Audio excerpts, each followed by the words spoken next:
우리는 이 시간에 성도답게 산다는 것이 무엇인가 하는 것을 말씀을 통해서 계속 살피고 있습니다.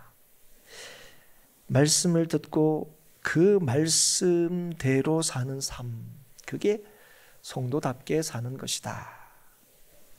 우리를 진실로 자유롭게 한 복음을 따라서 사는 것이 그게 성도답게 사는 것이다. 그런 말씀을 계속해서 우리가 나누었습니다. 지난주에는 좀 더 구체적으로 우리를 받게 하는 자에 대해 성도가 취해야 할 자세와 태도가 어떠해야 되는지를 살핌으로 예수로 사는 자의 삶의 모습을 우리가 살폈죠. 오늘은 말씀을 읽으시면서 충분히 짐작하셨겠지만 같은 맥락 속에서 세상 속에서 십자가의 길을 가는 성도들이 교회 안팎에 있는 사람들에게 대해 보여야 할 태도, 모습, 그리고 가져야 할 미덕에 대해서 함께 살펴보고 주께서 주시는 교훈을 받고 깨닫고 은혜를 누리는 이 시간이 될 수 있기를 바랍니다. 먼저 오늘 말씀하신 걸 보면 성도는 다 마음을 같이 해야 한다, 그렇게 말씀합니다. 같은 생각, 같은 마음을 가져야 한다는 거죠. 이건 굉장히 중요합니다. 특별히 이 8절의 말씀은 교회 안에 있는 사람들을 대하는 성도의 자세에 대해서 말씀하고 있다는 것을 우리가 알 수 있습니다. 성도가 한 마음을 가져야 한다는 거, 이거 모르는 사람이 어디에 있겠습니까? 그럼 어떻게 성도가 모두 한 뜻을 가질 수 있는가? 좀 더 다르게 질문하면 어떻게 교회가 하나일 수 있는가, 하나 될 수 있는가 하는 거죠. 빌립보서 2장 5절에 이렇게 말씀하십니다. 너희 안에 이 마음을 품어라. 곧 그리스도 예수의 마음이니. 너희가 누굽니까? 성도된 우리지요. 교회로 부르심 받은 우리들입니다. 우리 안에 품어야 할 마음이 있다는 거예요. 그 마음이 뭡니까? 그리스도 예수의 마음이라는 거예요. 이 예수의 마음을 품을 때 우리는 같은 생각, 같은 마음을 가질 수 있습니다. 하나 될 수 있는 거죠. 우리는 같이 된다 그러면 나하고 너하고 뭔가를 맞추는 데 있다고 생각합니다. 우리가 같은 마음을 가지는 거야. 야, 니랑 내랑 마음이 같으면 된다, 그렇게 생각하는데, 우리가 같은 마음을 품을 수 있는 것은 나와 너가 예수의 마음과 같이 되는 것. 그럴 때 뭐 할 수 있다고요? 우리가 한 마음 한 뜻이 될 수 있다 하는 것입니다. 여러분 꼭 기억하십시오. 예수의 마음을 품을 때 우리는 한 뜻, 같은 생각을 할 수 있습니다. 오늘 예수의 마음을 품을 때 우리는 오늘 말씀을 보면 동정하며, 근데 동정할 수 있습니다. 서로를 이해할 수 있다는 거죠. 다른 사람의 감정과 처지에 깊이 공감할 수 있다는 겁니다. 여러분 우리가 살다 보면 잘 통하는 사람이 있어요. 그런 얘기 하잖아요. 뭐 주는 거 없이 미운 사람이 있고 주는 것 없어도 그냥 마음이 가고 좋은 사람이 있어요. 그러면 있으면 그냥 편하고 또 잘 맞는 사람이 있습니다. 뭐 초록은 동석이라고. 여러분, 야, 저런 사람하고도 같이 다니는 사람이 있네 싶을 정도로, 다 그런 사람들이 다 누구나 다 있어요. 그런데 여러분, 그런 사람들끼리 뭡니까? 소위 꿍짝이 잘 맞아가지고, 마음이 잘 맞아가지고, 뭐 어디 잘 다니기도 하고, 그렇죠. 그런데 여러분, 성도들은 어떨까요? 성도들 가운데서 그래요. 우리가 살다 보면 교회 안에서도 그런 사람이 있잖아요. 그런데 교회 안에 있는 성도들은 그렇게 하면 안 된다는 거예요. 성격이 좀 다르고 기질이 달라서 좀 같이 있으면 거시기한데 싶은, 그럴 때라도 성도라면 어떻게 된다고요? 서로의 마음을 헤아려 주고 마음을 같이 나눌 수 있어야 한다는 거예요. 그래서 여러분 쉽게 얘기하면 성도들은 끼리끼리가 되면 절대로 안 됩니다.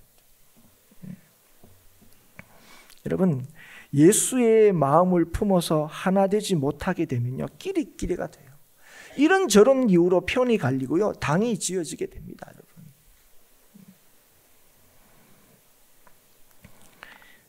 이게 우리는요 다 그러고 싶죠. 우리는 그러고 싶어요. 정말 하나 되고 싶고, 화목하고 싶고 다. 그런데 여러분, 이게 우리 힘으로 되는 게 아니에요. 여러분. 우리 능력으로 되는 게 아닙니다. 그래서 무엇보다도 마음을 같이 해야 한다는 사실을 알 때 뭐가 중요합니까? 예수의 마음을 품는 게 중요해요. 함께 예수님의 십자가의 길을 가는 것이 뭐가 돼? 우리 모두의 뜻이 되어야 합니다. 그러니까 결국 예수님의 마음에 우리가 그 마음에 합할 때, 그때 우리 가운데 어떤 역사가 일어나는 줄 아세요? 서로 헤아려 주고 이해하고 서로의 마음을 알아주는 역사가 일어나게 되는 거예요. 그럴 때 형제를 진실로 사랑할 수 있고 불쌍히 여기며 겸손할 수 있습니다. 오늘도 이제 8절에 이렇게 말씀하시죠. 형제 사랑이라는 것은 이 성경에서, 특별히 이 신약 성경에서 굉장히 강조하는 이 성도의 덕목입니다. 베드로전서에서도 1장, 2장 계속해서 이 형제 사랑을 거듭 강조하고 있고요. 형제 사랑에 대해서 가장 중요하게 다루는 성경하면 떠오르는 게 요한 1서입니다. 요한 1서에 보면 이렇게 말씀하세요. 2장 10절에 그의 형제를 사랑하는 자는 빛 가운데 거하여 자기 속에 거리낌이 없으나, 요한 1서 3장 10절에는 그 형제를 사랑하지 아니하는 자는 하나님께 속하지 아니하니라, 이렇게도 말씀하시고, 4장 21절에는 우리가 이 계명을 주께 받았나니 하나님을 사랑하는 자는 또한 그 형제를 사랑할지니라. 여러분, 형제를 사랑하는 게 성도들에게 얼마나 중요한가 하는 것을 우리에게 보여줄 뿐 아니라, 동시에 뭘 보여주냐면, 형제 사랑하는 것은 우리가 마음먹으면 할 수 있는 게 아니라는 거예요. 우리 힘으로 할 수 있는 게 아니라고요. 교회에 오래 다니면 그게 저절로 되는 일이 아니라는 것이요. 그걸 보여줍니다. 언제 이게 가능하냐? 예수님을 믿을 때 가능한 거예요. 달리 표현하면, 아까 빌립보서 말씀을 빌자면, 예수님의 마음을 품을 때 우리는 형제를 사랑할 수 있게 되는 겁니다. 왜 그렇습니까? 하나님께서 우리를 예수 그리스도로 말미암아 거듭나게 하시고 산 소망이 있게 하시고 영원한 유업을 물려받게 하셨기 때문에 그렇습니다. 우리 예수로 말미암아 살았어요. 그리고 예수로만 우리가 예수 믿는 자답게 살 수 있습니다. 그리고 예수로 말미암아 우리는 영원한 하나님 나라가 우리의 것이 되는 놀라우신 은혜를 누릴 수 있게 된다는 거예요. 그래서 예수 믿는 우리에게 뭐라고 얘기하시는 겁니까? 모두 마음을 같이 하여 서로 이해하고 형제를 사랑해야 한다 하는 거예요. 이 말은 주의 은혜로 이 일을 할 수 있다, 할 수 있게 된다, 우리에게 분명히 말씀하시는 거예요. 여러분, 불쌍히 여긴다 하는 건 우리가 잘 아는 대로 긍휼히 여긴다 하는 말입니다. 진실로 상대방을 생각한다는 거예요. 아유, 안 됐다, 쯧쯧하는 게 아니에요. 그리고 상대방을 진실로 생각할 때 우리의 삶에서 나타나는 삶의 모습이 뭐냐? 겸손입니다. 상대방보다 자신을 더 낮은 위치에 두는 거죠. 불쌍히 여긴다 하는 것은 고양이 쥐 생각하듯 하는 것이 아닙니다. 내가 네보다는 좀 더 낫기 때문에 그렇지 못한, 덜 나은, 나보다 더 못한 어떤 사람에 대하여 가지는 감정이 아닙니다.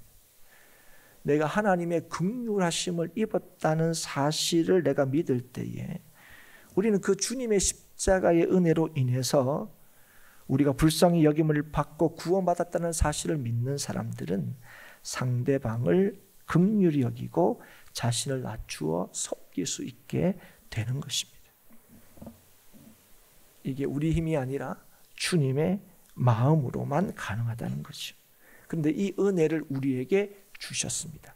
그 은혜를 우리에게 주셨다는 것을 우리는 고백합니다. 뭘로 고백하는 거요? 나는 예수로 말미암아 구원을 받았고 하나님의 자녀가 되었다 믿기 때문에 그렇습니다. 그래서 여러분, 이게 뭘로 되는 겁니까? 아유, 그래도 나는 어느 정도는 쓸만하니까 하나님이 나를 부르신 거야가 아니라 철저한 하나님의 은혜로 내가 하나님의 부르심을 받고 하나님의 자녀가 되었다 하는 것을 우리가 알기 때문에 우리가 이 일을 어떻게 구합니까? 그 은혜를 따라서 구하고 그 은혜를 쫓아서 애를 쓰고 힘을 쓰는 거죠.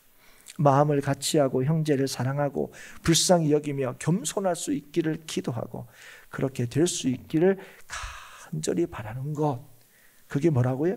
그게 성도다운 삶의 자세, 성도가 마땅히 가져야 할 미덕이다 하는 것이죠. 여러분, 오늘 여러분의 삶의 간절한 소원이 이것 맞습니까? 오늘도 하나로 부르신 교회 가운데 하나님 이 은혜가 온전히 임하기를, 서로가 서로를 이해하고 서로가 서로를 알아주고 세워주고 품어주고 섬기고 사랑하는 이 일들이 정말 부르심받은 교회 가운데 온전히 이루어지기를 바라는 것이 여러분의 소망이고 기대이고 기도의 제목 맞습니까? 여러분, 우리 행복한 교회가 바른 그런 교회가, 행복한 교회에 속한 성도들이 바른 그런 성도가 될 수 있기를 축복하고, 그래서 예수 믿는 믿음의 은혜가 우리 행복한 교회의 모든 성도들 삶 가운데 충만할 수 있기를 축복합니다. 그런데 여러분, 우리가 이렇게 살면 우리가 기대하는 게 있어요. 야, 그러면 세상이 바뀌고 달라질 거다. 그런데 성도답게 살아도 9절에 보면 악을 만날 수 있고 욕을 당할 수 있다는 사실을 다시금 보게 됩니다. 우리가 지난주에 이걸 사실은 살폈죠. 기억이 나십니까? 우리는 성도답게 잘 살면, 하나님 말씀대로 잘 살면 우리는 아무런 걱정 없이 평안할 거다 이렇게 생각합니다. 말씀대로 살면 아무런 문제도 없을 거고 있더라도 금방 해결될 거다 그렇게 생각합니다. 그런데 그게 아니다 하는 것을 우리가 지난주 말씀을 통해서 함께 살폈죠. 때로는 예수님을 잘 믿기 때문에, 그래서 주님의 말씀처럼 무릇 경건하게 살고자 하면 핍박을 받는다 말씀하셨는데, 정말 어떤 때는 정말 말씀대로 살려고 하는 것 때문에 더 힘들고 괴로울 때가 있기도 합니다. 그럼 어떡합니까? 아유, 그럼 나 예수 안 믿어, 그렇게 된 거예요? 그건 성도가 아니죠. 오늘 성도는 악을 만나고 욕을 당하면 어떻게 하는 게 성도인가 말씀합니다. 지난주 말씀 기억나시죠?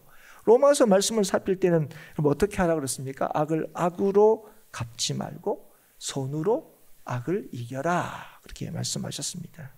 오늘 베드로전서 2장 19절 이후에 말씀을 보면 여기에 대해서 좀 더 명확하게 우리에게 말씀해 주고 있습니다. 2장 19절 이렇게 한번 보실까요? 바로 앞에 있으니까 2장 19절부터 제가 한번 읽겠습니다. 부당하게 고난을 받아도 하나님을 생각함으로 슬픔을 참으면 이는 아름다우나 죄가 있어 매를 맞고 참으면 무슨 칭찬이 있으리요. 그러나 선을 행함으로 고난을 받고 참으면 이는 하나님 앞에 아름다우니라. 이를 위하여 너희가 부르심을 받았으니 그리스도도 너희를 위하여 고난을 받으사 너희에게 본을 끼쳐 그 자취를 따라 오게 하려 하셨느니라. 예.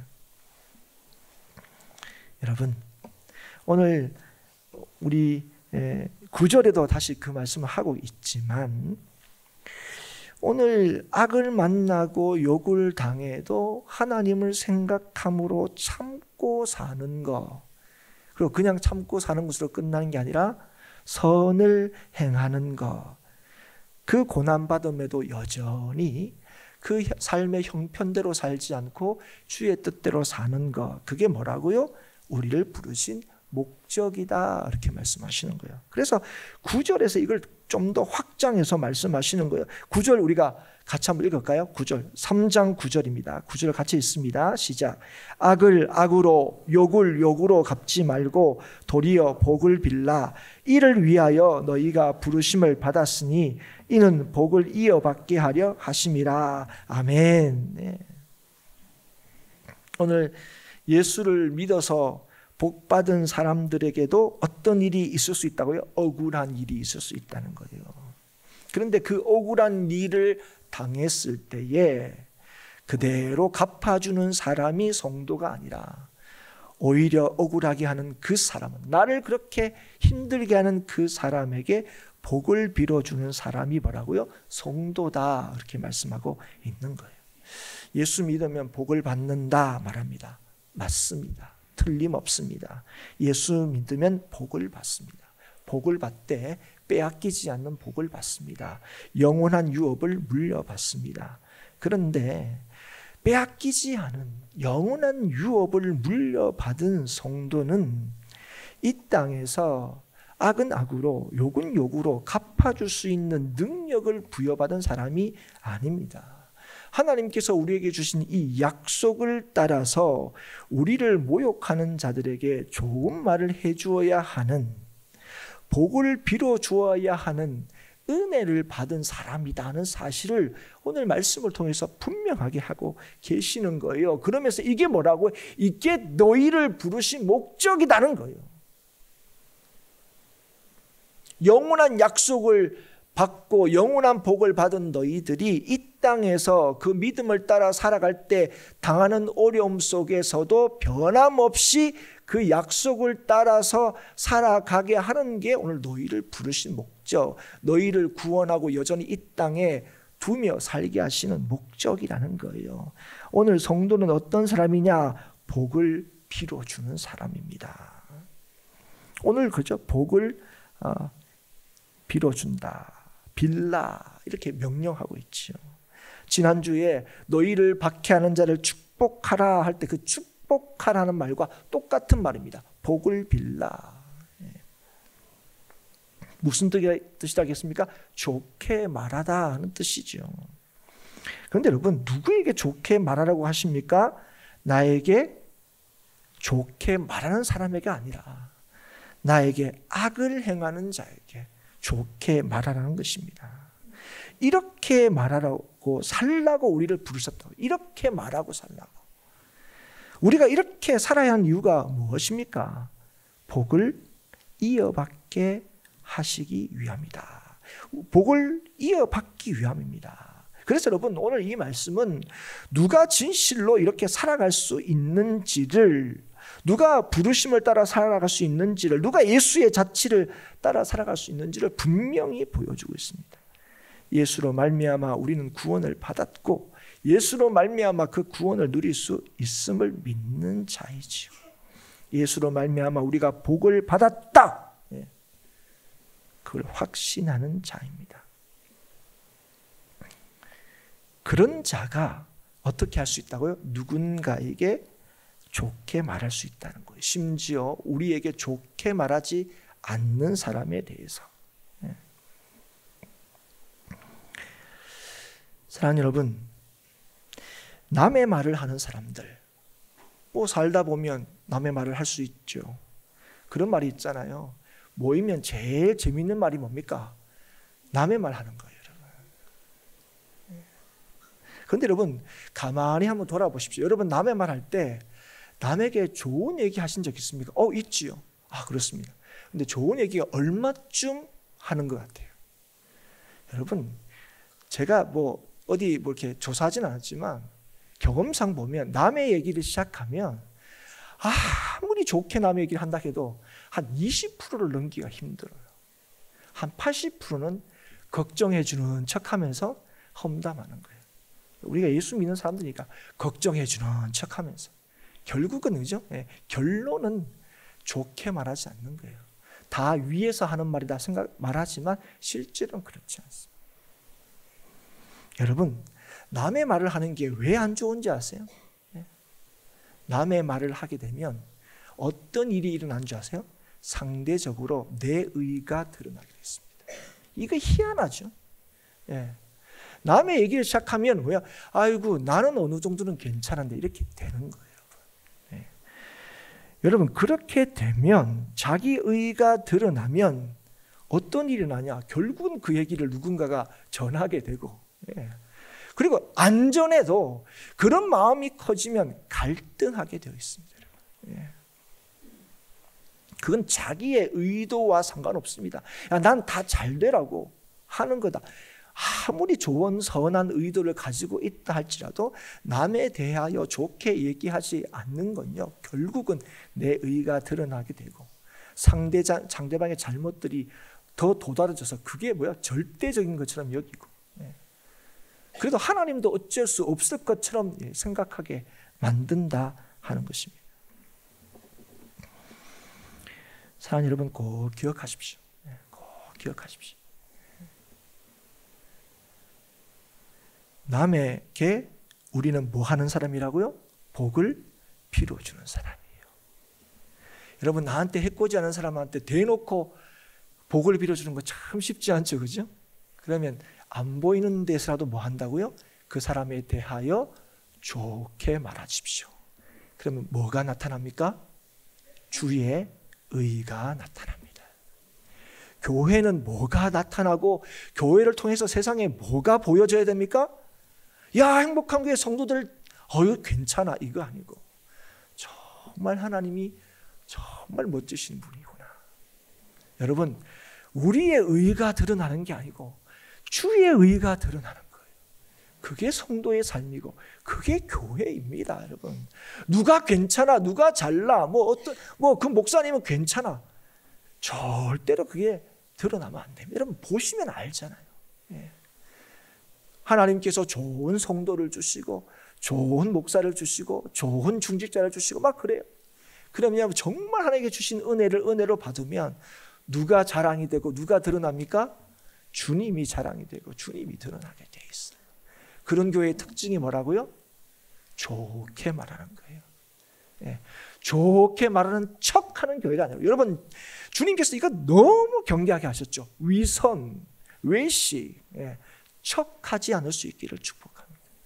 어떻게 척하지 않을 수 있습니까? 예수의 마음을 품으며 척하지 않을 수 있어요. 여전히 우리의 마음이, 우리의 삶이 연약하고 부족해 보이지만 예수로 살면, 예수를 붙들면, 예수의 마음을 품으려고 하면 예수께서 그 사람을 통하여 주의 능력과 은혜와 의를 주님께서 드러내시는 거예요. 믿으십니까, 여러분? 오늘도 우리 행복한 교회는 행복한 교회 성도들의 의를 드러내고자 하는 사람들이 아니라 우리 가운데 예수의 의로 충만케 되고 그 예수의 의가 세상 가운데 흘러넘치게 하는 행복한 교회가 될 수 있기를 주의 이름으로 축복합니다. 그래서 10절에 이렇게 말씀하시죠. 그러므로 생명을 사랑하고 좋은 날 보기를 원하는 자는 혀를 금하여 악한 말을 그치며 그 입술로 거짓을 말하지 말고 악에서 떠나 선을 행하고 화평을 구하며 그것을 따르라 말씀하십니다. 여러분, 생명을 사랑하고 좋은 날을 보는 것, 그건요 복의 결과입니다. 여러분, 그래서 이거 누구나 바라는 거예요. 우리는 생명을 사랑하고 좋은 날 봤으면 좋겠어. 근데 이건 누구한테 주신 은혜라고요? 복받은 자에게 주시는 은혜라고요. 복받은 자가 누리는 삶의 모습이라고요. 그런데 이 복을 받은 사람, 그래서 이 복을 누리기를 원하는 사람들에게 뭘 얘기하시냐면 하지 말아야 할 것과 반드시 해야 할 일들이 있다고 말씀하시는 거예요. 뭘 그럼 하지 말아야 되냐? 그건 뭐라고요? 혀를 금하여 악한 말, 거짓말을 않고 악에서 떠나는 것, 선을 행하고 화평을 구하며 그걸 따르는 것, 하지 말아야 할 것과 해야 할 것. 근데 여기서 중요한 게 뭡니까?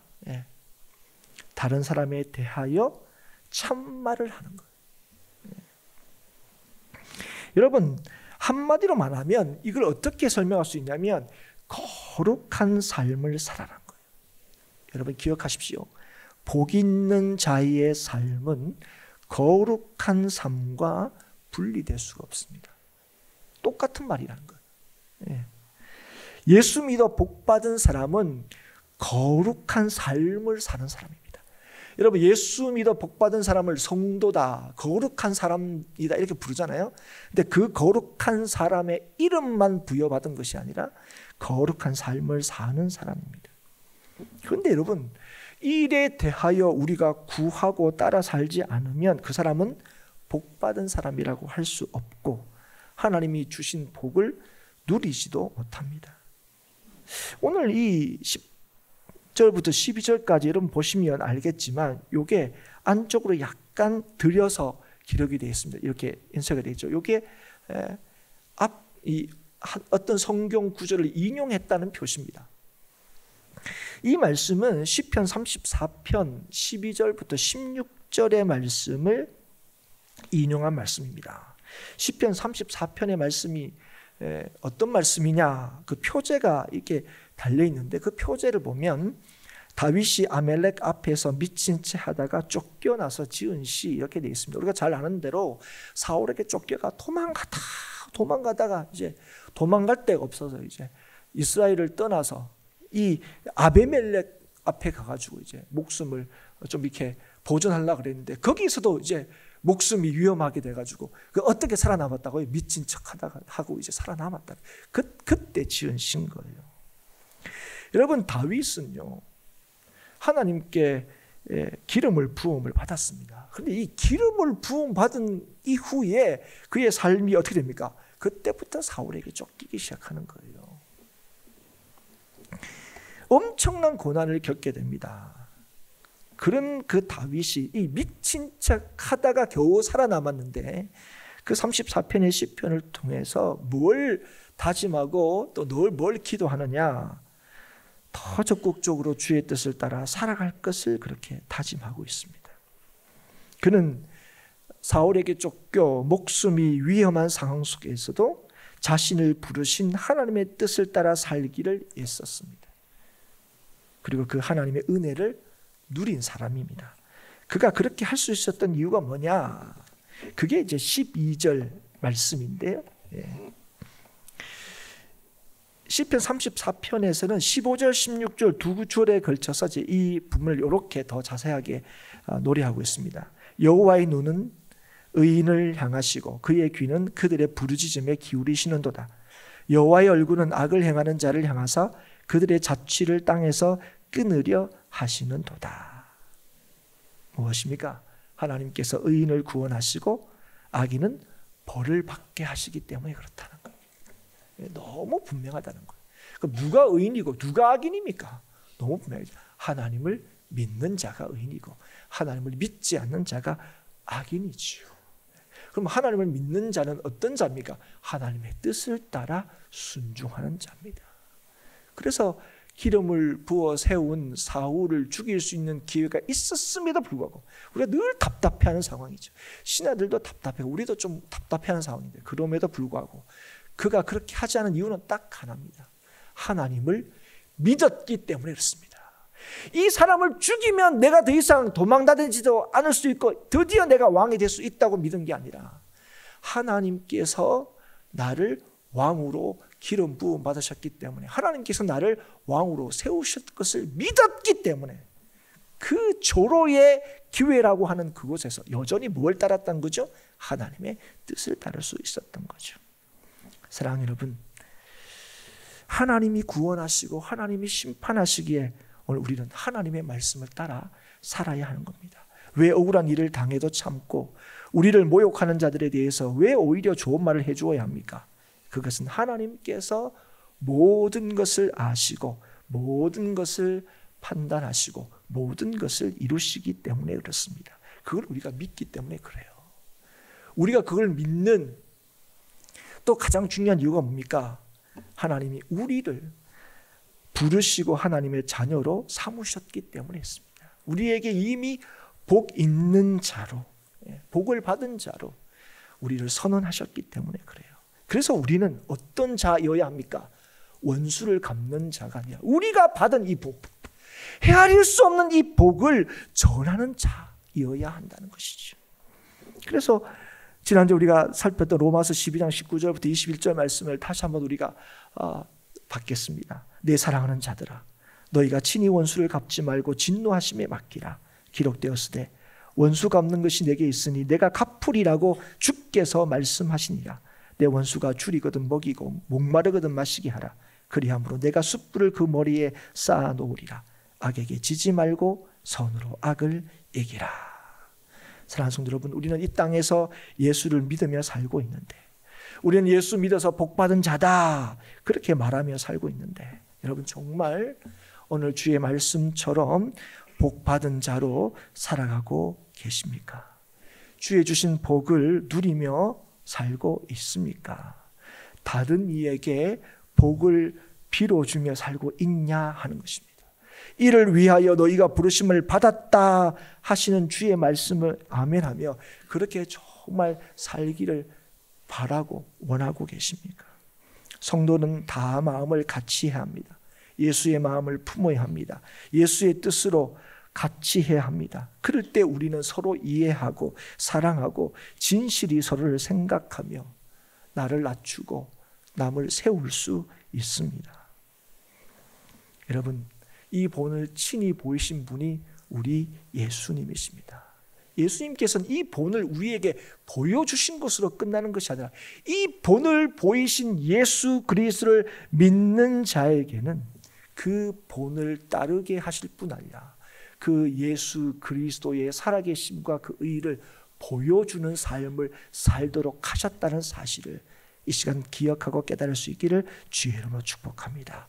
그래서 어떤 어려움을 경험한다 할지라도 어떤 모욕을 당하더라도 주님께서 다 아시니 주님께 맡기고 주님께서 우리에게 말씀하신 대로 좋은 말로 그를 축복하며 살아갈 수 있기를 주의 이름으로 축복합니다. 우리 행복한 교회와 성도가 모두 다 예수의 마음을 품어 한뜻 한마음 같은 생각을 품을 수 있기를, 그래서 오늘도 복을 받은 자답게 거룩한 삶을 살아가기를 기도하며 애쓰는 우리 모두가 될 수 있기를 바랍니다. 오늘 주신 말씀 앞에 주님 나는 할 수 없습니다가 아니라 주님 믿음을 다하여 주옵소서, 은혜로 충만케 하옵소서 기도할 수 있기를 바랍니다. 그래서 우리가 부르심을 받은 목적대로 하나님을 영화롭게 하고 영원토록 그를 즐거워하는 삶을 오늘도 변함없이 살 수 있기를 바랍니다. 악한 말을 그치고 좋게 말하여 화평이 이루어지기를 구하며 오늘도 선을 쫓는 저와 여러분이 될 수 있기를 주의 이름으로 축복합니다.